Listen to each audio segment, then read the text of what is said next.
Bismillah. Assalamualaikum warahmatullahi wabarakatuh. Alhamdulillah. Alhamdulillahilladzi ja'ala syahr Ramadan syahrul mubarak, syahrul maghfirah, syahrul ladzi unzila fihi al-Qur'an hudal linnas wa bayyinatin minal huda wal furqan. Asyhadu an la ilaha illallah wa asyhadu anna Muhammadan abduhu wa rasuluh la nabiyya wa la rasula ba'da, amma ba'd. Puja dan puji syukur senantiasa kita panjatkan atas kehadirat Allah Subhanahu wa taala yang sampai saat ini masih memberikan kita nikmat kesehatan, nikmat kesempatan, sehingga kita masih dapat merasakan manisnya beribadah di bulan yang penuh berkah ini.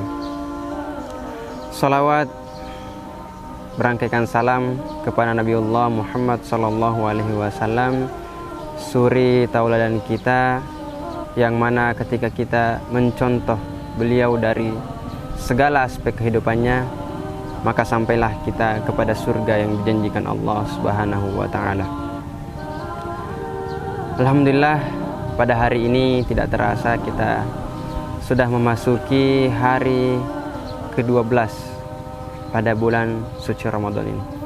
Tentunya kita berharap puasa yang telah kita jalankan selama ini mempunyai nilai pahala di sisi Allah Subhanahu wa taala. Dan juga kita berdoa kepada Allah, semoga kita dikuatkan, semoga kita diberikan kesempatan untuk menyempurnakan ibadah puasa kita 1 bulan penuh. Insyaallah pada pertemuan kali ini kita akan sedikit membahas tentang kiat-kiat menjaga kesehatan pada saat bulan suci Ramadan. Bulan suci Ramadan adalah salah satu bulan yang sangat diistimewakan oleh Allah Subhanahu wa taala, karena di dalamnya terdapat ibadah yang sangat mulia, ibadah yang menjadi salah satu rukun daripada umat Islam, yaitu ibadah puasa. Nah, ketika kita berpuasa, tentunya kita dilarang untuk makan dan minum dari mulai waktu imsak sampai dengan waktu berbuka puasa. Mungkin di bulan-bulan lain kita melaksanakan aktivitas, kita melaksanakan rutinitas, itu biasa-biasa saja, karena tubuh kita memiliki asupan yang cukup dari segi makanan dan minuman.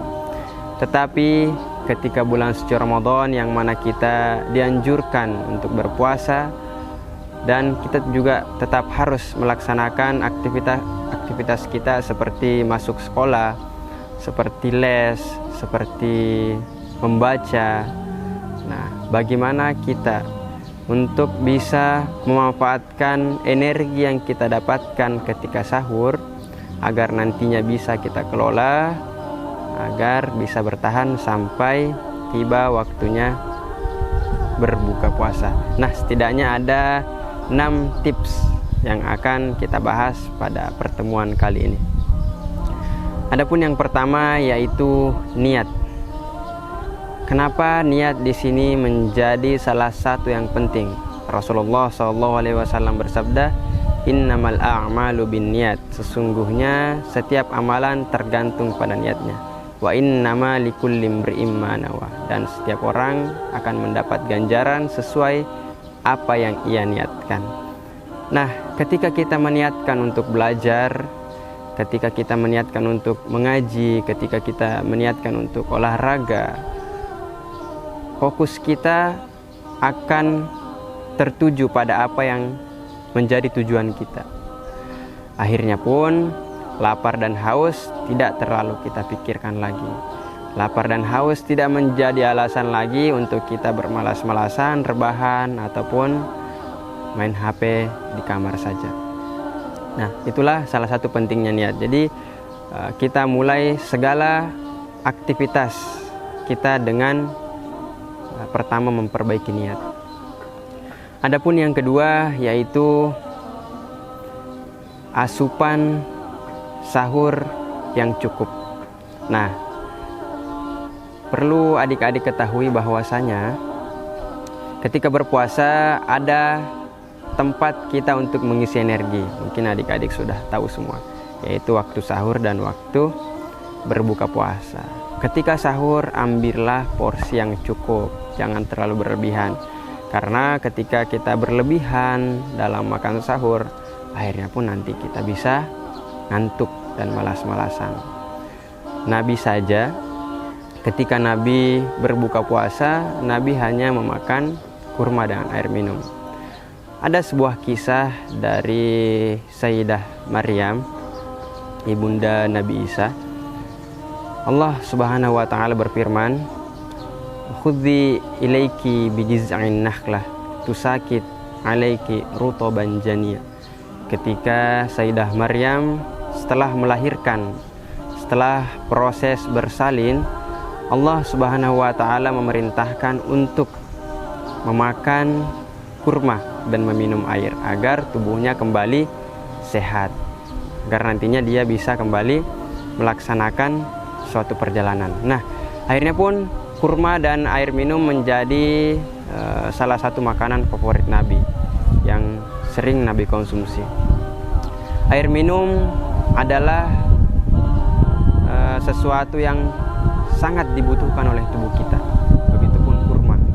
Nah, Bapak pernah melihat ada orang yang sedang meneliti, melihat kurma di zoom pakai mikroskop. Itu di zoom sampai beratus-ratus kali, itu tidak terlihat kuman sama sekali. Betul-betul kurma ini sangat makanan yang sangat-sangat sehat. Nah, jadi ketika waktu sahur kita memilih dan memilah makanan-makanan yang betul-betul seimbang dan bergizi. Contoh mungkin makanan yang mengandung karbohidrat, makanan yang mengandung protein, makanan yang mengandung serat.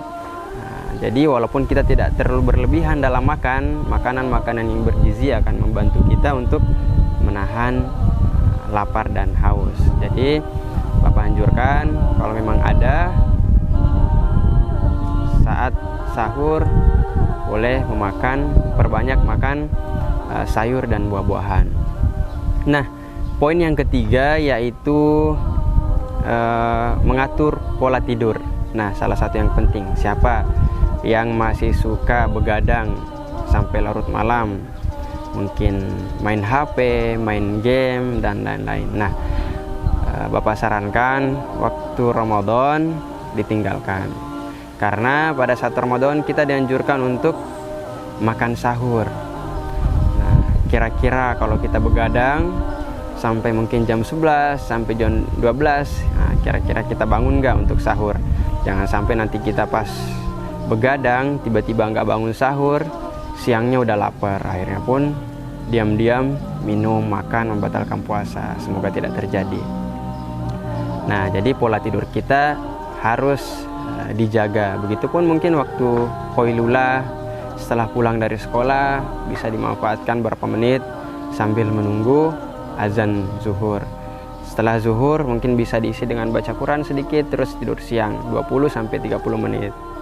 Nah, jadi sangat penting ketika kita berpuasa untuk mengelola waktu tidur, dan jangan sampai kita mengisi puasa cuman untuk tidur dari pagi, mungkin sekolah, habis itu siang sampai sore kita tidur sampai azan maghrib. Tidak.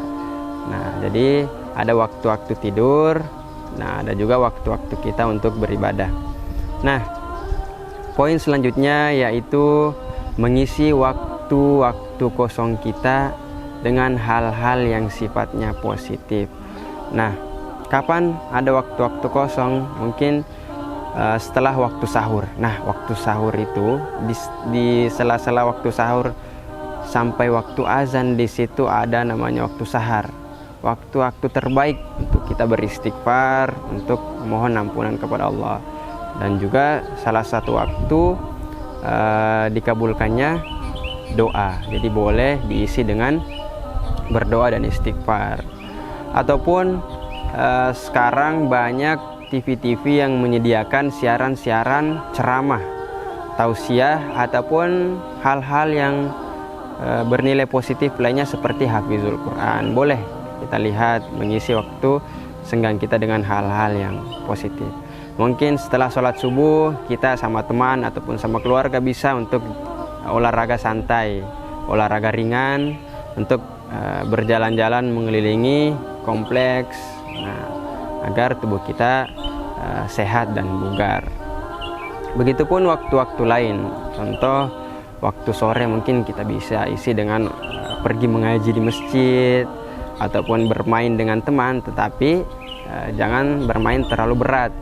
Nantinya jangan sampai kita bisa haus dan tersiksa sendiri nantinya. Nah, adapun selanjutnya yaitu rutin ibadah. Mungkin masih ada nih yang di bulan-bulan lain masih bolong-bolong sholatnya, masih suka mengejek temannya, masih suka membuli temannya, masih suka melanggar perintah orang tua. Nah, di saat bulan suci Ramadan ini, bulan yang begitu banyak hikmah, begitu banyak manfaat, begitu banyak ampunan. Pahala-pahala yang biasanya di luar bulan suci Ramadan itu dilipat gandakan berkali-kali lipat di bulan ini. Makanya kita rutin untuk beribadah. Jangan sampai ada yang bolong puasanya ya, ataupun sholatnya. Jangan sampai lupa bahwasanya rukun Islam yang kedua adalah sholat, baru setelah itu puasa. Jangan sampai kita puasa tapi tidak sholat, sama saja, karena kunci daripada semua amalan-amalan kita adalah sholat. Jadi sholat adalah tiang agama. Nah, selanjutnya yaitu menjaga kesehatan kita. Kita dititipkan oleh Allah tubuh yang sehat. Ketika kita lahir, kita diberikan tubuh yang sehat.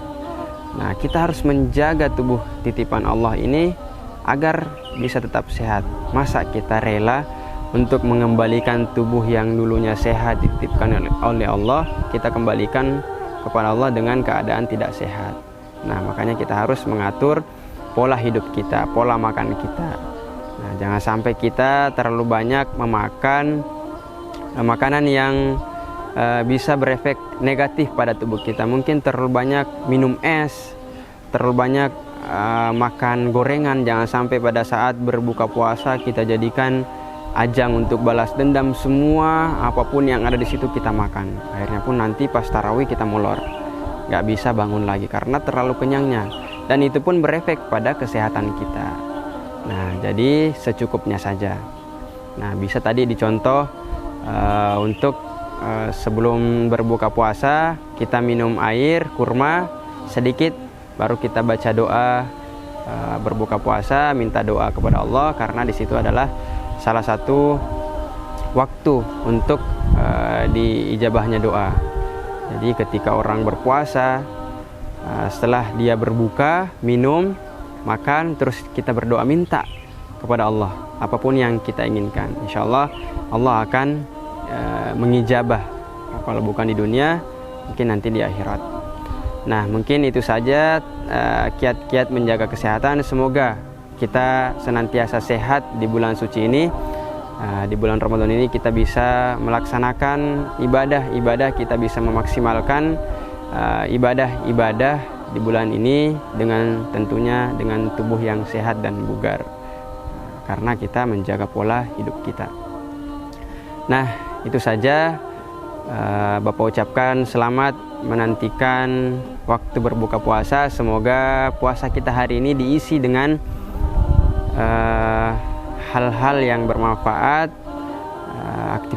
aktivitas yang produktif, sehingga puasa kita bernilai pahala di sisi Allah dan tidak menjadi puasa yang sia-sia di mata Allah Subhanahu wa taala.